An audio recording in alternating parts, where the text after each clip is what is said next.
በጥብቅ ማስተላለፍ የምፈልገው እመቤቴ ማርያም በመታቀው ንጹህ ታጋይ ነው።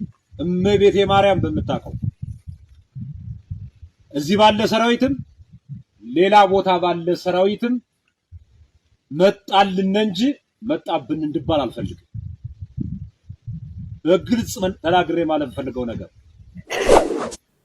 መጣሳቸውን ራሳቸው የሚያሳይ አሁን ታደሰ ወረደን የስልጣን ጊዜው ስላበቃ በሌላ ሰው ለመተካት ተዘጋጅተዋል ከፌደራል መንግስት እውቅና ውጪ። አንድ ኦፊሻሊ ኢትዮ 360 አካውንት ውስጥ ያስገባ ነበር። በሁለት የግል አካውንት የኢትዮ 360 ገንዘብ ያስገባ ነበር። ሀብታሙ አያሌው እመቤቴ ነገራችሁ።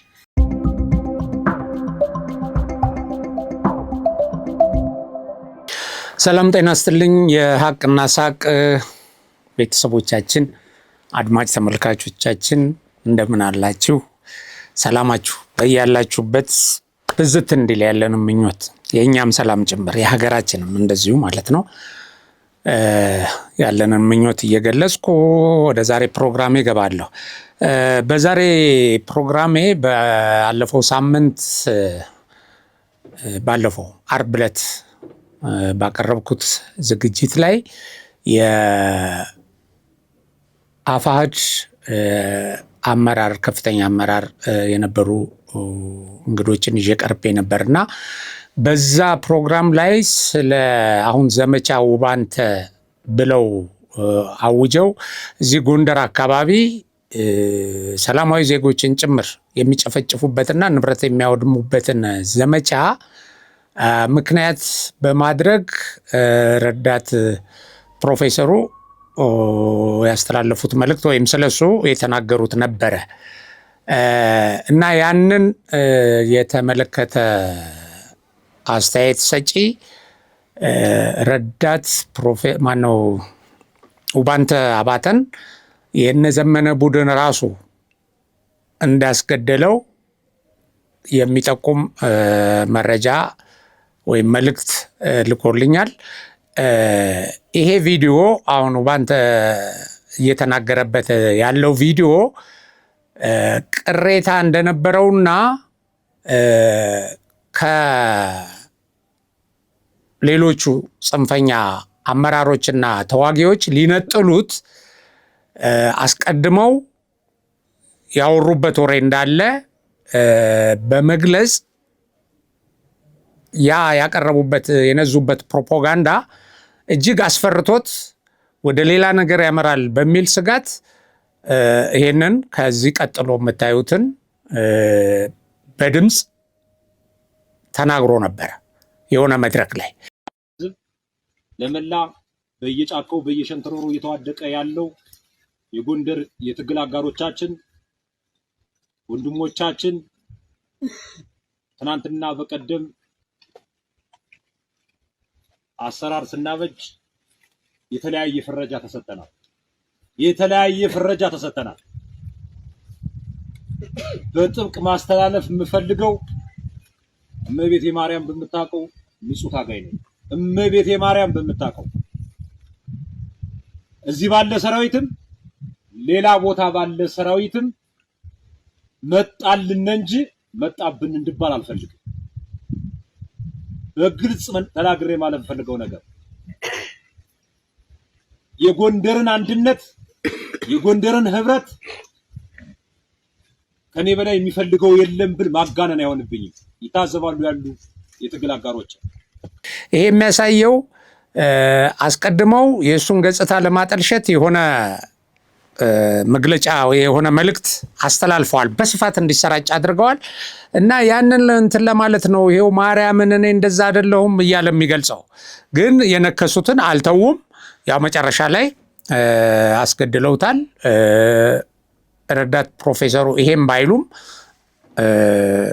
ያንን የሱን ንብረት አቃጥለዋል ጎጃም ውስጥ የነበረ ብሎ ነው የተናገሩት።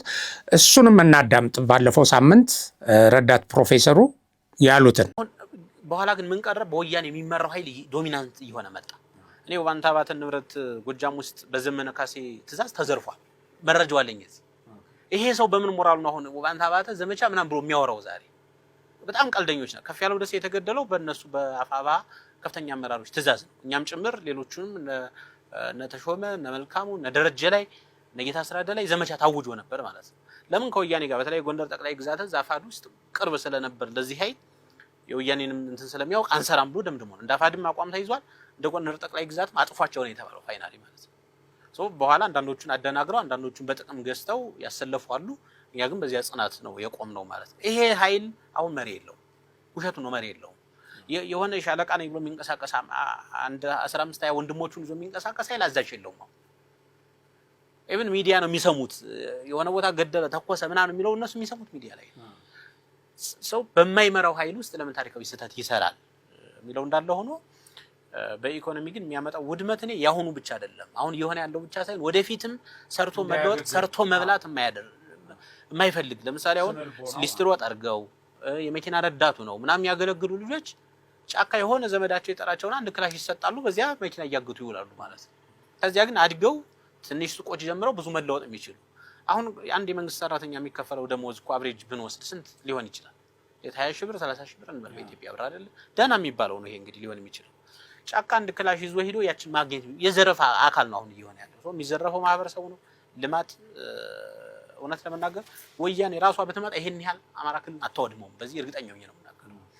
ይሄ ግን ባሪያነት ተላላኪነት አስቸጋሪ ስለሆነ እንዲህ አደረግንልሽ ብለው ለወያኔ ሪፖርት ለማድረግ በራሱ ህዝብ ላይ የሚጨክን የራሱን መምራት የሚረሽን የራሱን ምስኪን እህቶቹን እንትን አድርጎ አይደል አስረስ ማረ ወጥቶ በሚዲያ እኔን የኛንን የግደልናቸው ያለ መረጃ አግኝተንባ በምን ሞራል ነው አሁን ይሄ ነገ ህዝብ የሚያስተዳድረው? የውስጥ ዲሞክራሲ የሚባል ነገር ፈጽሞ የለም።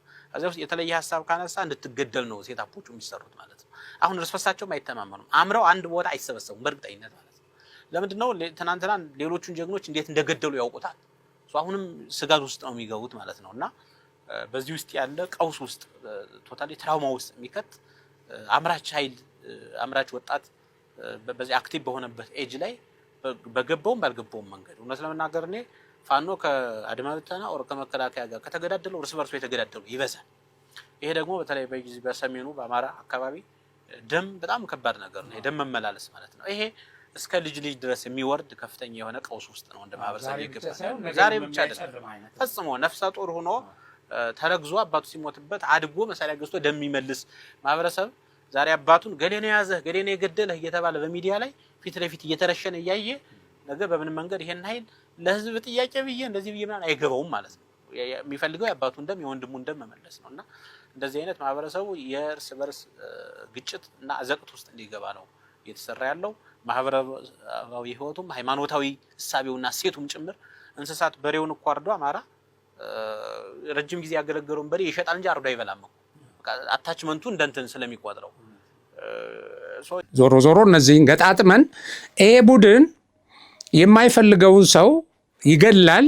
የሆነ ቡድንን ደግሞ አሽከሩ እንዲሆንና እንደፈለገው ለማዘዝ ስለሚፈልግ በግድያ ያስፈራራል። እነዛን ከገደለ በኋላ አሁን የጎንደርን ጽንፈኛ ፋኖ እንደፈለገ እያዘዘ ይሄን አድርግ እያለ የራሱን መንደር እንዲያቃጥል የራሱን ወገኖች እንዲገድል እያደረገ ማለት ነው። ከወያኔ ስም ዝርዝራቸው የመጣ በዛ በጦርነቱ ጊዜ እንደው ባንተ ሁሉ በጣም ከባድ መስዋዕትነት የከፈሉ ሰዎችን እነዚህ ተልኮ የያዙ ሰዎች በነዘመነ ካሴ የሚታዘዙ እነዘመነ ካሴ ደግሞ የህወሓትን ተልኮ ለማስፈጸም እነዚህን በማዘዝ በስም ዝርዝር እየተፈለጉ አሁን ባለፈው ንፋስ መውጫም ሌላም የደቡብ ጎንደር አካባቢ የረሸኗቸው ሰዎች አሉ፣ የገደሏቸው ግማሾቹን ይዘው በምርኮ እና ይሄ እነዛን ሰዎች በመግደል አስቀድሞ ፍርሃት በመፍጠርና ነገም አንተን ልገልህ እችላለሁና ማዝህን ታደርጋለህ የሚል መልእክት በማስተላለፍ እንደዚህ አይነት ጫና እንደፈጠሩ ነው መረጃውን የላከው ሰው የገለጸልኝ። ባይዘው እንደዚህ ገሎ ማልቀስን ገሎ ዘመቻ ማወጅን ከህወሓት ነው የተማሩት። ህወሓት የራሱን አባላት ብዙዎቹን ገሎ ከነ ስሁል ጀምሮ ማለት ነው እያስወገደ ለቅሶ የሚቀመጥ እነ ሀየሎ ማርያን እነ ክንፈን እንደዚህ አድርጎ ለቅሶ የሚቀመጥና ዘመቻ የሚያውጅ ሐውልት የሚሰራ ነው። በብዙ ቦታም ይሄን አድርጓል በብዙ ሰዎች ዘንድ እና ልክ ያቺን ኮፒ ያደርገው እነዚህም አሁን እንደተጠቀሙበት ነው የሚያሳዩት እነዚህ መልእክቶች ወይም እነዚህ መረጃዎች ማለት ነው። ከዛ ውጪ ባለፈው ሳምንት በዚሁ በአርብ ዕለት ፕሮግራማችን ላይ ስንነጋገር ከነዚህ የአፋሕድ ከፍተኛ አመራሮች ጋር አንዱ የጽንፈኛው ወደ ጫካ እንዲገባና ትጥቅ እንዲያነሳ የተደረገው ትጥቅ ፍቱ በመባሉ ምክንያት እንዴት ህወሓት ትጥቅ ሳይፈታ ሌሎቹ ሳይፈቱ እኛ እንፈታለን በሚል ነው የገባው ተብሎ የቀረበው። አንዳንድ ሰዎች ትጥቅ ፍቱ ተብሏል መንግስት ይሄን በማለቱ ነው በሚል እንዲረዱት የትርጉም ክፍተት የሚፈጠር ሆኖ ተገኝቷል እና ይሄን መሰረት አድርገው አስተያየት የሰጡን ሰዎች አሉ። እዛም በኮሜንት በኋላም በስልክ የገለጹልን አሉ። ይሄ ለማለት የተፈለገው በተደጋጋሚም ከዚህ በፊት በትንታኔያችን ላይ አቅርበናል። ትጥቅ ፍቱ ሳይሆን እና እነዚህ አስተያየት የሰጡ ሰዎች ምንድነው ያሉት? ትጥቅ ፍቱ አልተባለም ነው። ይሄ ከአውዱ ውጪ ተተርጉሟል። እንደገና ለአመጽ መቀስቀሻ ወደዚህ ወደ ትጥቅ ትግል ለማስገቢያ ተጠቅመውበታል የሆኑ አካላት፣ ትርጉሙም ተዛብቶ እንዲደርስ ተደርጓል የሚል አስተያየት ነው የተጻፈልን። ልክ ነው፣ እውነታው ይሄ ነው። ትጥቅ ፍቱ ሳይሆን ወደ ሌሎች አደረጃጀቶች ግቡ፣ ወደ ፖሊስ፣ ወደ አድማ ብተና፣ ኢቭን ወደ መከላከያ ግቡ። የክልል ልዩ ኃይል ከመከላከያ ውጪ የታጠቀ ኃይል መኖር ህገ መንግስቱን የሚቃረን ስለሆነና ለሀገሪቱ ደህንነት ጥበቃም አስቸጋሪ ሁኔታን ስለሚፈጥር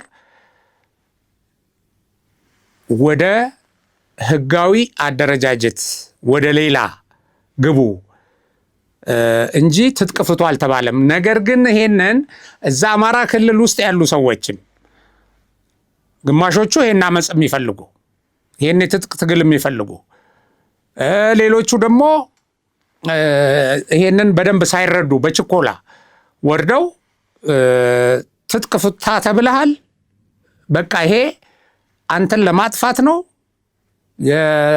ያንተ የደህንነት ስጋት የሆነው ህወሓት ትጥቅ ሳይፈታ የኦሮሚያ ልዩ ኃይል የመሳሰለው ሳይፈታ እንደዚህ ተብሎ በከፍተኛ ደረጃ ተሰራበት። በእርግጥ በዛ ጊዜ የሶማሌም የኦሮሚያ ልዩ ኃይልም አደረጃጀቱን ወደዛ ወደሚፈለገው ወደ ፖሊስ እና ወደ ሌላ እንትን የጸጥታ አደረጃጀት ቀይሯል። ትልቁ እንትን አድርገው የነበሩት የትግራይን ነው። እሱ እንግዲህ ይሄን የትጥቅ ትግል እንዲነሳ የሚፈልጉ ሰዎች ስለነበሩ በጣም ተጠቅመውበታል እና እኛም ልናስተላልፍ የፈለግነው ይሄንን ነው። እንግዶቹም ይሄንን ኮንፊዥን እንደፈጠረ እንደገና ሆን ተብሎም ደግሞ ፕሮፓጋንዳ እንደተሰራበትና ለዚህ እልቂት ለዚህ ጦርነት እንዲነሳሱ እንዳደረገ የሚገርመው ግን ያ አንዱ የስጋት ትንታኔ ተተንትኖበት ይጨፈጭፈናል፣ ከዛ በፊትም ጨፍጭፏል። እሱ ትጥቅ ሳይፈታ የተባለ ኃይል ጋር ግን አሁን አብረው መስራታቸው ነው ፓራዶክሱ። ይሄንን ከገለጽን በኋላ ወደ ሌላ ርዕሰ ጉዳይ እንገባለን። ሌላው ርዕሰ ጉዳይ እስቲ እቺ እህታችን ያው በመክፈቻው ቪዲዮ ላይ እንዳያችሁት እስቲ እናዳምጣትና እንግዲህ በአማራ ትግል ከፍተኛ ሲነግዱ ከነበሩ ጦርነቱን ሲያቀጣጥሉ ክብሪት ሲጭሩ ቤንዝል ሲያርከፈክፉ ከነበሩ ሰዎች አንዷ ነች። ግን ደግሞ ሌሎቹን እሷ እኔ አማራ ነኝ እንደፈለኩ ብቀሰቅስም ትርፍ ባገኝበትም አይነት ነገር ነው። ግን ዞሮ ዞሮ እውነታውን እሷንም ጨምሮ ሌሎቹንም ጨምሮ ያለውን እውነታ ነው የምትገልጽልን። እናድምጣት። በሶስት አካውንት እኮ ስታስገባ እኮ በመረጃ ሆነ ፍርድ ቤት እኮ የቆምክ እኮ ሰው ይናት ወራዳ የፍርድ ቤት ፍርድህ ሲመጣልህ አብረን ነው የምንስቅ ቁመናቶሻ። የኢትዮ 360 ገንዘብ ሲሰበሰብ አንድ ኦፊሻል የኢትዮ 360 አካውንት ውስጥ ያስገባ ነበር። በሁለት የግል አካውንቱ የኢትዮ 360 ገንዘብ ያስገባ ነበር። ሀብታሙ አያሌው በስ እመቤቴ ነገራቸው ከዶክተር አምሳሉ ጋር ሆኖ ዛሬ ቴስላ ገዝቶ በሚሊዮን የሚቆጠር ገንዘብ ሰርፈው ዛሬ ጡት ያወጣበት ገንዘብ የአማራ ደም ነው። ለመሆኑ አንተ ብትጠየቅ አሜሪካ ነገር ከገባህ አንድ ቀን ስራ ሰርተህ ታውቃለህ? ሀብታሙ አያሌው አንድ ቀን ስራ ሰርተህ ታውቃለህ? ሌባይሌባች እንደና መሰሎቹ አይነት ሰው መጣችሁ። ከዚህ በኋላ ሚሊዮን ዶላር በአማራ ህዝብ አትሸቅልም ነው ምልክ አለ ምልክ አለ ሰው አትሸቅልም። አንተና መሰሎች በአማራ ህዝብ ደም ከዚህ በኋላ አትነግዱም። እስከዛሬ ነግዳችኋል፣ ጡት አውጥተሃል። ያው እንግዲህ ጉማሬ የሆኑ ሁሉ አሉ። ያው እንደምታውቂው መኪና የገዙ ቤት የገዙ እና አንቺም እኮ ታዲያ ራስሽ በዚህ በአማራ ትግል በጣም አትርፈሽበታል እኮ ነግደሽበታል። ነው ለእኔ ብቻ ነው የሚፈቀደው። ግን እውነቱን ስለነገርን እሺን እናመሰግናለን። እውነቱ ይሄ ነው። አሁን የአማራ ክልል ጦርነት የማይቆመው ሰዎች ወደ ሰላም የማይመጡት እነዚህ አሜሪካን ሀገር ሆነው በዚህ ጦርነት የሚነግዱ ሰዎች ስላሉ ነው። እነዚህ ሰዎች የሚሰጡት ትንታኔ በጣም በጣም በጣም የተሳሳተ ትንታኔ፣ ሰውን ለእልቂት የሚዳርግ መከላከያ አልቋል፣ መንግስት ተዳክሟል፣ እንደዚህ ነው፣ ሳምንት ይቀረዋል፣ ወር ይቀረዋል፣ እንደዚህ ይሉሃል። ከዛ በኋላ እዛ እነሱ የዩቲዩብ ቪዋቸውን ገንዘብ ይቆጥራሉ። ጉዳያቸው አይደለም። አሁን በቃ ሊያልቅ ነው ይሄ ጦርነት፣ ልናሸንፍ ነው እያለ ይገባል። ከገባው ሌላ አዳዲስ ይገባል። ያም የገባው ወደ ሰላም እንዳይሄድ ይሄ ነገር እያለቀ ከሆነ ለምንድን ነው የምገባው? ገብቼ ስልጣን ልይዝ ይችላለሁ። አንዳንዶቹ እኮ ትልልቅ ሰዎች ይሄ ጦርነት ሊያልቅ ነው ተብለው እዚህ ቁጭ ብዬ ይሄ ጦርነት ካለቀ በኋላ ቦታ አላገኝም ወይ መከላከያ ሚኒስቴር አልሆንም ወይ የሆነ ስልጣን ላይ አልቀመጥም ብለው እኮ ወደ ጫካ ሄደዋሉ። በከዘራ እንደነ ተፈራ ማሞ አይነት ሰዎች አልቆለታል። በቃ ይሄ መንግስት አዲስ አበባ በዚህ ጊዜ ነው የሚገባው ተብሎ ማለት ነው። አሁን የሚቀጥሉትን ስክሪንሻቶች እናያቸው፣ እነዚህን ፎቶግራፎች። አሁን ይኸው እነዚህን እንግዲህ ተመልከቷቸው። እነዚህን ርዕስ ላይ እያንዳንዱን ስታዩ አሁን ይኸው ከ2 ዓመት በፊት ይልቃል መሳይ ጋር ቀርቦ ምን ብሎናል? መንግስት እየፈረሰ ነው፣ በነፃነት ተጋድሎ በኩል ነገሮች በጥሩ ሁኔታ እየሄዱ ነው ይላል። 2 ዓመት በፊት ማለት ነው። እዚህ ይሄ ስክሪንሻት ሲደረግ 140 ሺህ ምናምን ተመልካች ተመልክቶታል። ተመልከቱ። 2 ዓመት ልባርክ።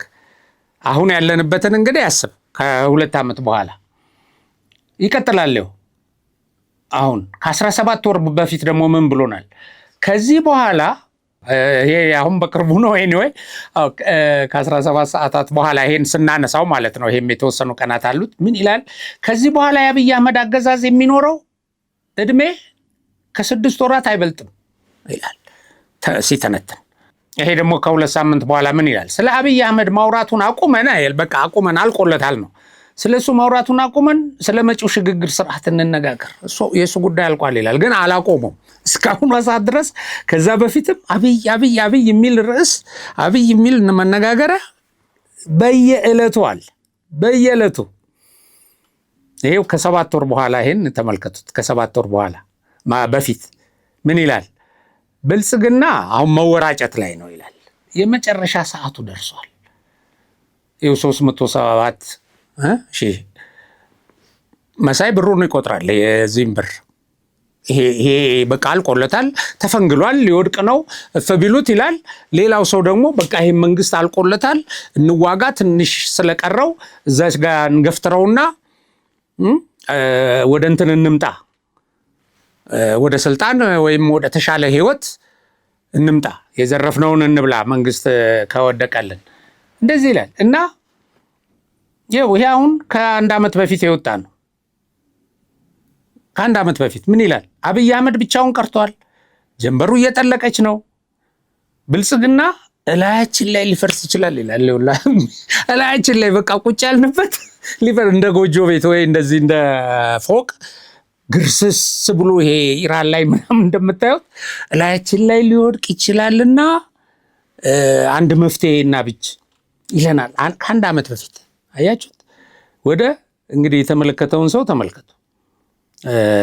ይሄ ነው እንደዚህ እያደረጉ ህዝቡን ወደ እልቂት ወደ አልሆነ ተስፋ እየጨመሩ ሊያልቅ ሲል እሳት ይለኩሱበታል። ሊደራደር ሲል ሰው አትደራደር ምን ካለቀ መንግስት ጋር ይላል። እነ እንትና እየወጡ እዚሁ መሳይ ላይ አስረስ ማሬ የክልሉ መንግስት የተገነዘ ነው ይላል። ከዚህ በፊት አቀርበንላቸዋል። የተገነዘ ዝም ብሎ አስከሬኑን ተሸክመው ነው እንጂ የሚዞሩት መከላከያዎች እሱ እኮ የለም ይላል። ከዛ ደግሞ አብይ አልቋል ይላል። ልደቱ ይወጣና ይሄ መንግስት አለ ብለን እንዴት ልናወራ እንችላለን? የሞተ መንግስት ነው ይላል። እንደገና በ45 ቀን ይቀየራል ይላል። ይሄንን እያሉ ነው ሰዎቹ የሚያዋጉን። አሁን እነ መሳይ ይሄንን ይልቃል የሚባል እንትን ሁልጊዜ ያመጣና ይጥደዋል። በቃ ይጥድና እያለቀ ነው የሚለው። በቃ ይመጣና ይሄ እኮ የአብይ መንግስት ይላል። ይሄንን እያለ ወደ ሰላም ሰዎች እንዴት ሊመጡ ይችላሉ? ባለቀ ሰዓት እስካሁን መስዋዕትነት ከፍዬ ወደ ሰላም መጥቼ ከዚህ ትግል፣ ከዚህ ክሬዲት፣ ከዚህ ትርፍ እንዴት አጣለሁ ይላሉ። አሁን ከዚህ በፊት እነ ትንግርቱ የሚባል አንድ ሲያቀርብ የነበረ እነዚህ ወደ ሰላም የመጡትን ሰዎች እመኑኝ ይላል። እነዚህ ሰዎች ተመልሰው ይቅርታ ይጠይቃሉ የአማራን ትግል፣ ምክንያቱም ያለቀ ጉዳይ ነው ይላል። ስለዚህ ባካችሁ ተሳስቼ ስለሆነ ሄድኩት ይቅርታ አድርጉልን ብለው የመጨረሻዋን ትግል አብረው ያደርጋሉ። ይሄ ስርዓት እየተሸነፈ ሲሄድና ይሄ የጫካው ኃይል እያሸነፈ ሲመጣ ይላሉ። ህሊና ቢስነት ማለት ይሄ ነው። በጣም በጣም ያውቁታል። ባይዘው እንግዲህ ተመልከት፣ የዛሬ 2 ዓመትን እንትን አሳይተናቸዋል። እንግዲህ የዛሬ 2 ዓመት አልቆለታል፣ ስለዚህ መንግስት መነጋገር የለብንም ሞቷል ምናምን ያሉት ሰዎች አሁንም እየቀረቡ አልቋል ይላል። አሁንም እየቀረቡ እንግዲህ ተመልከት። አሁን እንግዲህ መንግስት እየፈረሰ ነው አሉ። 2 ዓመት ሙሉ ይሄ መንግስት ከዛ በኋላ ቆየ። ከዛ በኋላ የሰራቸውን ስራዎች ኢትዮጵያኖች የምታውቋቸው ናቸው። እንግዲህ የሰራቸውን ስራዎች ከዛ በኋላ የገነባውን ሰራዊት ያዘመነውን ያስታጠቀውን አይተናል። ከዛ በኋላ እየመጡ የውጭ ሰዎች ዲፕሎማሲያዊ ግንኙነት ከዚህ መንግስት ጋር ያደረጉት። እናንተ ግን ያችኑ የዛሬ ስንት ዓመት የጀመራችኋትን ካሴት ሌላ አዲስ ነገር አታመጡም። እያለቀ ነው። ይሄ የጦርነት ማቀጣጠያ ቤንዝል ነው በነገራችሁ ላይ። በቃ አይዞ አልቋል፣ በርታ፣ ግፋ፣ ሂድ፣ ሙት። የእሱ ልጅ ግን አይሞትም። እሱ አይሞትም። እሱ እዛ ፕሮቴክሽን ለማግኘት እየለመነ አሁን መጥቶ እንደዚህ ይላል። በቃ አልቆልናል እና በርቱ፣ በቃ ግፉ፣ ትንሽ ነች። እንግዲህ ሌሎች እኮ ገራሚ ቃላት እኮ አሉ። ገፋ ቢያደርጉት ይወድቃሉ፣ እንደዚህ ነው እንደዚህ የሚል ርዕስ ይዞ ይመጣና አሁን ሰው ያችን እንዴት ነው የሚወድቀው ይልና ገብቶ ያያል። እሱ ያችን እንትኑን ይቆጥራል። እሷን ወደ ገንዘብ ይለውጣታል። እሱን ነው የነገረችን ቅዳሜ ገበያ። በመሰረቱ እሷም ነች የምትል የነበረችው፣ ሌሎችም ይላሉ። የእሷን ግን ደበቅ አድርጋ እነዛን የጨፈጨፈችበት እውነት ነው። ይሄ በቃ እውነት ነው። ሸቀሉበት፣ ሰሩበት፣ መኪና ገዙበት። አንድ ስራ ሳይሰሩ ሌላ ኡበር ምናምን እየሰራ ሌላው ስንት ነገር እየሰራ ነው ቤተሰቡን የሚመግበው እና ወደ ሀገር ቤት ገንዘብ የሚልከው። እነዚህ ደም ነው የሚነግዱት፣ ደም ነው የሚበሉት። በመሰረቱ እንደዚህ እያደረጉ ሌላ እንግዲህ አሁን ሰሞኑን ያለው ኢንፎርሜሽን ደግሞ ያው የዚህ ሁሉ የችግራችን ሁሉ መንስኤ የችግራችን ሁሉ መጠንሰሻ መጥመቂያ እና መርዝ መርጫ የሆነው ህወሓት ጦርነት ያወጀ የፕሪቶሪያን ስምምነት አፍርሻለሁ ብሏል በይፋ። በቃ የፕሪቶሪያ ስምምነት ፈርሷል ይለናል። እና ማን ነው ይሄን የሚለን? የትግራይ ኮሚኒኬሽን ስለፈረሰ ስምምነት ከዚህ በኋላ የለም፣ እነዚህ አሁን አጨቃጫቂ ቦታ ምናምን ወይም የማንነት ጥያቄ የሚነሳባቸው ብሎ በፕሪቶሪያ ስምምነት የተደለደሉትን ወይም የተቀመጡትን የተፈረጁትን እነሱን እኮ ታደሰ ወረደ መጥቶ በራያ ቢራ እያወራረደ የእኛ ግዛት ነው ለማለት እኛ አጨቃጫቂ የሚባል አከራካሪ የሚባል ግዛት የለንም እያለ ማለት ነው። ግን በፕሪቶሪያ ስምምነት ላይ ተቀምጧል። የፕሪቶሪያ ስምምነትን ጥሰናል ብሎ የህወሓት ቃል አቀባይ ሚካኤል አስገዶም ወይን ሚዲያ ላይ ቀርቦ ስምምነቱ ሙሉ በሙሉ ፈርሷል ብሎ አውጇል። ኦኬ። እና እንግዲህ ይሄ ማለት በጦርነት ብቻ ነው እንትናችንን የምናስከብረው ያው ብሏል። ባይዘው በዛ በመግለጫው ላይ ከዚህ በኋላ ስምምነት የሚባል የለም፣ ከኢትዮጵያ ጋር የሚያገናኘን ነገር የለም፣ ግን መሬታችንን እና ሌሎች መብቶቻችንን በትጥቅ ብቻ ነው የምናስከብረው ብሏል። ከዛ ምን ያደርጋሉ እነዚህ ሰዎች? መዋጮ እየጠየቁ ነው። አሁን ባለሀብቶችን መዋጮ ይጠይቃሉ።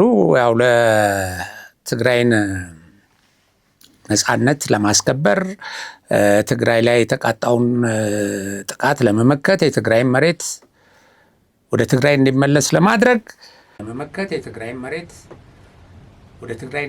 ለማድረግ ስለምንዋጋ ገንዘብ አሰባስቡ እያሉ ነው። በጣም የሚያስቀው እነዚህ ለጦርነት ገንዘብ የሚሰበስቡ ሰዎች ደግሞ ምን ይላሉ? ፌዴራል መንግስትን የዚህ ወር የካቲት ወር ገንዘብ አላክልንም፣ በጀት አላክልንም፣ ላክልን ይሉታል። የፕሪቶሪያን ስምምነት አፍርሰህ ከኢትዮጵያ ጋር እኮ አስተሳስሮ ያለህ አሁን የፕሪቶሪያ ስምምነት ነው በመሰረቱ። ለምን በጦርነት ህገ መንግስቱን ጥሰህ በዚህ በፌዴራል መንግስት አልገዛም ብለህ የሄድክ ኃይል ነህ። አሁን ሁኔታዎች ተስተካክለው ወደ ቀድሞ የሚመጡት በፕሪቶሪያ ስምምነት ሲከበር ነው። እሱን እጥሳለሁ ግን ገንዘብ ስጠኝ። ምን ማለት ነው ይሄ? ዱላ ስጠኝና ለደብድብህ ነው። ጥይት ግዛለኝና ልተኩስብህ ነው በመሰረቱ።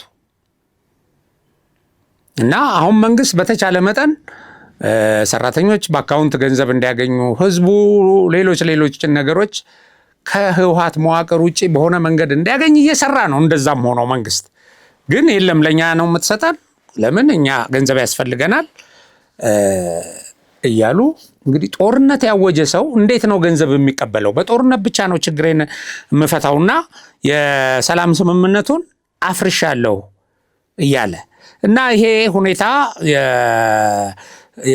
በትግራይ ያለውን ስጋት ይበልጥ ጨምሮታል። ደግሞ ሌላው ተነስቶ ምን ይላል? ገንዘብ እናሳተም ይላል። ትግራይ ገንዘብ ማሳተም አለባት፣ በቃ ይሄ ነው ይላል። በመሰረቱ ሐሳቡ እጅግ አደገኛ ነገር ነው። በመሰረቱ የኢትዮጵያን ብር በኮንትሮባንድ ብዙ ሀገሮች የአንድን ሀገር ኢኮኖሚ የሚያደቁት እንደዚህ እያደረጉ ነው። ኤርትራ በከፍተኛ ደረጃ የኢትዮጵያን ገንዘብ ሰብስባ ይዛ ለራሷ ናቅፋ አትማለሁ ብላ ከኢትዮጵያ የገንዘብ ዝውውር ውጪ ሆኜ ናቅፋ አትምና ናቅፋን ዋን አንድ ናቅፋ በአንድ የኢትዮጵያ ብር እንዲመነዘር አደርጋለሁ ብሎ የኢትዮጵያን ብር ከገበያ ላይ አውጥተው እንደዚህ አይነት ነገር ሲያደርጉ መንግስት ገንዘብ ቀይሮ ነው ያንን እነሱ አስበው የነበረውን ከፍተኛ ሴራ የቀለበሰው። እና አሁን በይፋ ወጥቶ ትግራይ ገንዘብ ማለት ምን ማለት ነው? የታተመ ወረቀት እኮ ኢኮኖሚ አይደለም።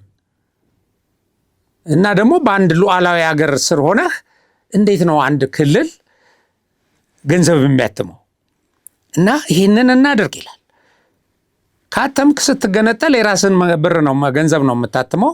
ከዛ ከራስ ኢኮኖሚ ጋር ያን ጊዜ ታገኘዋለህ ከጎን ማለት ነው። እና እንደዚህ የሚል በጣም አደገኛ የሆነ ነገር እያሉ ነው እንግዲህ ጦርነት እናውጃለን ብለው ወይም በቃ የፕሪቶሪያን ስምምነት እናፈርሳለን ባሉበት በዚሁ ሰሞን የኤርትራና የትግራይ የጦር አዛዦች ተገናኝተው ተወያይተዋል። ይሄንን የኢትዮጵያ መንግስት ወይም የኢትዮጵያ ውስጥ ያሉ እነዚህ ዩቲዩብ ወይ ፌስቡክ ምናምን የወጣ አይደለም። ይሄን ዘገባ ያወጣው የትግራይና ኤርትራ የጦር ጀነራሎች ፊት ለፊት ተገናኝተው መወያየታቸውን አፍሪካ ኢንተለጀንስ ምንጮችን ዋቢ አድርጎ ዘግቧል። ጀነራል ፍስሐ ኪዳኑ ከህወሓት ማለት ነው፣ ህወሓትን ወክለው፣ ጀነራል ኢዮብ ፍስሐዬ ደግሞ ሻዕቢያን ወክለው በመቀሌ ተገናኝተው እንደተወያዩ ነው ይሄ ምንጭ የገለጸው። እርግጥ ከእንትኑ የወጣው መረጃ አክሎ እንደሚያብራራው ስብሰባቸው ባለመግባባት ነው የተቋጨው እና በሌላ ጊዜ እንደሚመለሱበት በመግለጽ የሚል ነው። ለነገሩ ወያኔና ሻዕቢያ አይግባቡም። ያኔም ኢትዮጵያን እየወጉ በየጊዜው የሚያጋጭ ነገር ነበረባቸው እና ሻዕቢያ የሰው ኃይል ሰጥቶ የገንዘብ እርዳታ አድርጎ መዋጋት አይፈልግም። ውጊያውን አማራና ትግራይ ክልል ማድረግ ብቻ ይፈልጋል፣ እነሱን ከፊት አስቀድሞ እና ከሱ የሚፈለገውን ነገር ለማድረግ አቅሙም የለውም። ፎርዛት ማተር የሰው ኃይል የለውም፣ የመሳሰለው የለውም። እና የፈረንሳዩ ጋዜጣ ነው የአፍሪካ ኢንተለጀንስ እና የፈረንሳዩ ጋዜጣ አፍሪካ ኢንተለጀንስ በዘገባው የፌዴራል መንግስት የያዘው አቋም ህወሓትና ሻዕቢያ የያዘውን አቋም በመጥቀስ ህወሓትና ሻዕቢያን ለትብብር እንዲዘጋጁ አድርጓቸዋል። ነገር ግን በሁለቱ ኃይሎች መካከል ሰፊ አመለካከት ልዩነት አለ ይላል። ይሄ የራሱ ግምገማ ነው። ይህ የአመለካከት ልዩነት የተፈጠረው ሁለቱ ኃይሎች የኢትዮጵያን መከላከያ ሰራዊት በተመለከተ ባቀረቡት ግምገማ ነው እና ሁለቱም የኢትዮጵያ መከላከያ ሰራዊትን ገምግመው ትክክለኛ ቁመናውን ሊገልጹ አይችሉም። በመሰረቱ ከገለጹም ያሸንፈናል፣ ስለዚህ መዋጋት የለብንም ነው ማለት ያለባቸው። ለምን? በጣም ከፍተኛ ልዩነት ስላለ ማለት ነው። ሁለቱም ገጥመው ሶስተኛም የእንትንን ጽምዶ አምጥተው ማለት ነው። እንግዲህ ይህንኑ በተመለከተ ዘ ኢኮኖሚስት ከወራት በፊት ባወጣው ዘገባ የሻዕቢያ፣ ህወሓት፣ ኦሮሞ ነጻነት ሰራዊትና ፋኖ ኃይሎች ሱዳን ውስጥ በጋራ መምከራቸውን ዘግቧል። እና እንግዲህ ይህም በተመለከተ የኢትዮጵያ መንግስትም ኤርትራ ኢትዮጵያ ውስጥ የሚንቀሳቀሱ ነፍጥ አንጋቾችን እያገዘች ኢትዮጵያን ለማፍረስ እየሰራች ነው ብሎ ከሷል። እና እነዚህ የዓለም አቀፍ ሚዲያዎች የሚያወጧቸው መረጃዎችም ይህንኑ የኢትዮጵያ መንግስት እውነታ የሚገልጹ ናቸው። ሌላው እንግዲህ የፕሪቶሪያን ስምምነት ተጥሷል፣ ከዚህ በኋላ ህልውና የለውም ብሎ መግለጫ ያወጡት የህወሓት ሰዎች መጣሳቸውን ራሳቸው የሚያሳይ አሁን ታደሰ ወረደን የስልጣን ጊዜው ስላበቃ በሌላ ሰው ለመተካት ተዘጋጅተዋል። ከፌዴራል መንግስት እውቅና ውጪ አማኑኤልን ወደ ስልጣን ለማምጣት ኦልሞስት እንደጨረሱ ግልጽ የሆኑ መረጃዎች ወጥተዋል። ይሄ ማለት ያው እንግዲህ የፕሪቶሪያን ስምምነት በብዙ ነገር ጥሰዋል። ይሄም ደግሞ ሌላው ጥሰታቸው ነው። ስለዚህ ምንድነው ህወሓት የጊዜያዊ መንግስቱን እንዲቆጣጠረው ሙሉ በሙሉ ለነገሩ ታደሰም ህወሓትን ይሄ ማለት ትግራይን ይመራል ሲባል የህወሓትን አጀንዳ ነው ሲያስፈጽም የነበረው። ምንም የተለየ ነገር ሲሰራ አልነበረም። ሲፈልግ ብቻ በጀት ስጠኝ ይላል እንጂ መንግስትን ውሳኔ ግን እዛ ተግባራዊ የሚደረገው ግን የህወሓት ፖለቲካ ነው። ፖለቲካ ከህወሓት፣ በጀት ከፌዴራል መንግስት። እንደዚህ አይነት የሆነ ማጭበርበር፣ ተንኮል፣ ሴራ ያለበት ስራ ሲሰሩ ቆይተው አሁን ደግሞ የእሱ ጊዜ ካለቀ እሱንም ግን እንደዛ እየሰራ ህወሓት ባይዘው ሰው አያምንም። የራሱንም አባል አያምንም። አሽከርም ሆኖለት ብዙ ነገርም እያደረገለት አሁን ከኤርትራም ጋር ከዚህ ከፋኖም ጋር አንዳንድ አለመግባባቶች አሉቸው እየተባለ የሚገለጽ አንዳንዶችም ወጥተው መግለጫ የሚሰጡበት ስለማያመን ነው። ህወሓት ለእሱ አሽከር የሆኑትን ሰዎች ጭምር ሽብርተኛ ናቸው እንደዚህ ናቸው እያለ እየከሰሰ እኮ ስንት መጠቀሚያ ከአብረን ተስማምተን እንሰራለን ከተባባሉ በኋላ እንደዚህ እያደረገ የሚሰራ ሰው ነው። እና ታደሰ በተወሰነ ደረጃ ከፌዴራሉ መንግስት ጋርም ስለሚገናኝ መረጃችንም እያሳለፈ ስለሚሰጥ እና አብይ ከነ ታደሰ ማነው ከነ ጻድቃን ጋር ይገናኛል ብለው የሆነ መግለጫም ላይ ከዚህ በፊት መድረክ ላይ ሲገልጹ ነበርና ወይም ማህበራዊ ሚዲያም ላይ እንዲህ እየተባለ ሲመላለስ ነበር። እንግዲህ ከዛ በላይ ታደሰ ወረደ ለህወሓት ምን መስራት እንዳለበት ምን እንደሚጠበቅበት በጣም ነው ግራ የሚያጋባው። እና ይሄንን እያሉ እነዚህ ሰዎች አማኑኤል አሰፋን ወደ እንትን ለማምጣት ተዘጋጅተዋል። እንግዲህ ያቺ ያለች የፕሪቶሪያን ስምምነት የመጨረሻ ክር የመበጠሻ ማለት ነው። መንግስት አምኖበት ከመንግስት ጋር ተነጋግረው ፌዴራል መንግስት እዛ ፕሪቶሪያ ስምምነት ላይ እንደተቀመጠው የሚያደርግ ከሆነ ሌላ ጉዳይ ነው። ይሄ ካልሆነ ግን ያው ወደ ጦርነት እንመለሳለን ማለት ነው የሚሆነው። እና ይሄንን የሚመሳሰሉ ነገሮች ተከናውነዋል። በሳምንቱ እንትናችንን በተመለከተ ይሄ ከሰላም ጋር የተያያዙና ሁልጊዜኛ ለሰላም አደገኛ ናቸው የምንላቸውን ቢወገዱ ደግሞ ሰላምን እንዲያመጡ ያስፈልጋሉ ብለን መርጠን የምናቀርባቸው ጉዳዮች ይሄ ናቸው። ይሄንን ያው ሰብሰብ ለማድረግ የአማራ ህዝብ ወይም ከአማራ ትግል ጋር እየተጣበቃችሁ ያው ቢዝነስ የምትሰሩ ሰዎች እናንተ እንኳን ያው ለቢዝነስ የምትሰሩት ይሄን ንግዳችሁን ይሄን ሱቃችሁን በቀላሉ ትዘጋላችሁ ተብሎ አይታሰብም። ግን ለዚህ ሱቅ ሲባል ለዚህ ትርፍ ሲባል ለዚህ ቢዝነስ ሲባል ግን እምትሞት ወጣት ይበቃል። ቆም ብሎ ማሰብ በጣም አስፈላጊ ነው።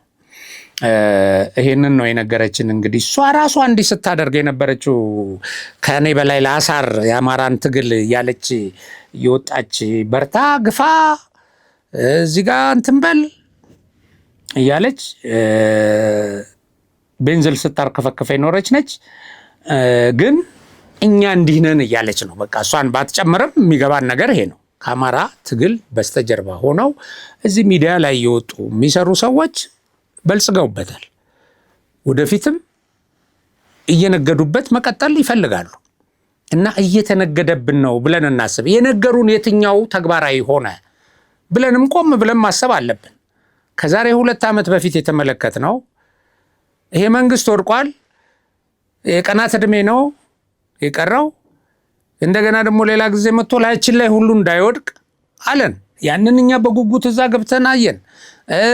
ይሄንን መሰረት አድርገን ገንዘብ ላከ የዲያስፖራው እንደገና ደጋፊው ማለት ነው። ግን ባይዘው እንደገና ደግሞ በጦርነት ውስጥ ከየቤቱ እየወጣ ሰው በቃ ድል እየተደረገ ነው፣ በርታ ግፋ፣ ይሄው እዚህ ጋር ደርሰናል፣ ዛሬ እዚህ ላይ ካልተሳተፍክ ነገ ብትመጣ ዋጋ የለህም እየተባለ የገባው ብዙ ዋጋ ከፈለ። ከትልልቅ አመራር ጀምሮ እንግዲህ እንጨርሰዋለን እዚህ ጋር እናደርሰዋለን ያሉ ኃይሎች ሄደው ጦርነቱ ግን ምንድን ነው የሆነው? ምንድነው የተተረፈበት በጦርነቱ? የአማራ ክልልን ማድቀቅ፣ የአማራ ክልል ላይ ህዝቡ በነፃነት እንዳይራመድ ማድረግ፣ ማፈን፣ ማገት፣ መዝረፍ፣ እንደገና መረሸን በሚያሳዝን ሁኔታ ለኢትዮጵያ የታገሉ ለክልሉን ከህወሓት ወረራ ከህወሓት ዘረፋ ለመታደግ ስንት መስዋዕትነት የከፈሉ ሰዎች ናቸው እንዲገደሉ የተደረገው። ከጀርባ መከላከያ ሲወጣ ተጠብቆ ልክ እንደ ውጪ ጠላት እንደዚህ ተደረገ። በዚህም በዛም የሚሞተው የአማራ ልጅ ነው፣ የሚሞተው ኢትዮጵያዊ ነው። በሁለቱም አቅጣጫ ከዚህ ማን ነው የሚያተርፈው? የዚህ ህዝብ ጠላት የሆነ የዚች ሀገር ጠላት የሆነ ኃይል ማለት ነው። ቲፒኤልኤፍ፣ ሻዕቢያ፣ ግብፅ እነዚህ ናቸው የሚያተርፉት። እና የሐሰት ፕሮፓጋንዳ እያደረጉ የዩቲዩብ ሳንቲም የሚሸቅሉ ሰዎች ናቸው ሀብታም የሆኑት። ባይዘው እየሳቁ ምናምን ልክ ሰውነታቸው የሆነ ድብኝት መስሎ መጥቶ አሁን እነ መሳይ አልቆ በቃ ምናምን ሳምንት ቀረው እንደዚህ እያለ እያመጣ እነ እንትናንማ በቃ ዋናው መንግስት ሊወድቅ ነው እያለ መፈክር ይዞ የሚመጣለት ሰውዬ ሌላ ርዕስ እኮ የላቸውም። በቃ እንዴት ይወድቃል የለም ትንታኔ። አይታችሁ ምናምን መንግስትም ቀጥሏል፣ ኢትዮጵያም ቀጥላለች። እነዚህ መንግስትን እንጥላለን ያሉ ሰዎች ትጥላላችሁ ተብሎ ተስፋ የተደረገላቸው ሰዎች ደግሞ እዛው ናቸው ያሉት። እና ቆም ብሎ ማሰብ ያስፈልጋል። ቆም ብሎ አስቦ ወደ ሰላም መምጣት ያስፈልጋል። ቆም ብሎ አስቦ የአማራ መከራ ኢትዮጵያ ውስጥ በተለያዩ ክልሎች የሚነሱ ብጥብጦች እንዲያበቁ መስራት ያስፈልጋል። ቀጣይ ምርጫ አለ። በምርጫ ተወዳድሮ ምርጫ ላይ የሚፈልገውን መርጦ የሱን አስተሳሰብ በመሰረቱ አሁን የነዘመነ ካሴ ያመለካከት እኮ አለ። እዚህ ምርጫ እኮ እየተወዳደሩ ነው። እሱን እኮ በየመድረኩ እንትን የሚሉ አሉ። አፋብነን አላሉም እንጂ መተው እኮ ያንን እነሱ የሚናገሩትን ነገር የሚናገሩ አሉ። ለኤርትራ የሚከራከሩ አሉ፣ ለሻዕቢያ ለህወሓት የሚከራከሩ አሉ፣ ለነዚህ ለጦረኛ ኃይሎች ኢቭን ለዚህም ለጽንፈኛው አማራ ፋኖ እየተከራከሩ እንደዚህ ነው መሆን ያለበት የሚል አለ። እሱ ይወዳደርልህና ያው እንትን ይበል በሰላማዊ መንገድ ማለት ነው። አንተ ፕሮግራም ከሌለህና ሰላማዊ ትግል አደርጋለሁ ብለህ ወደ ምርጫ ካልመጣህ አላማህ እየተወከለ ነው። እዚህ አሁን በየመድረኩ እያቀረቡ ነው ያሉት። እና ጦርነት ይብቃ፣ ሰላም ይስፈን፣ ሁላችንም አስተዋጽኦ እናደርግ፣ ለልጆቻችን የተሻለች ኢትዮጵያ እንድትቆይ እናደርግ፣ ልማት እድገት እንዲመጣ እንስራ። ይህንኑ በማሳሰብ የዛሬ ፕሮግራሜን አጠናቅቃለሁ። ሀቅና ሳቅ ሚዲያችንን ሰብስክራይብ፣ ሼር፣ ላይክ አድርጉ። በሌላ ፕሮግራም እስከምንገናኝ ሰላም።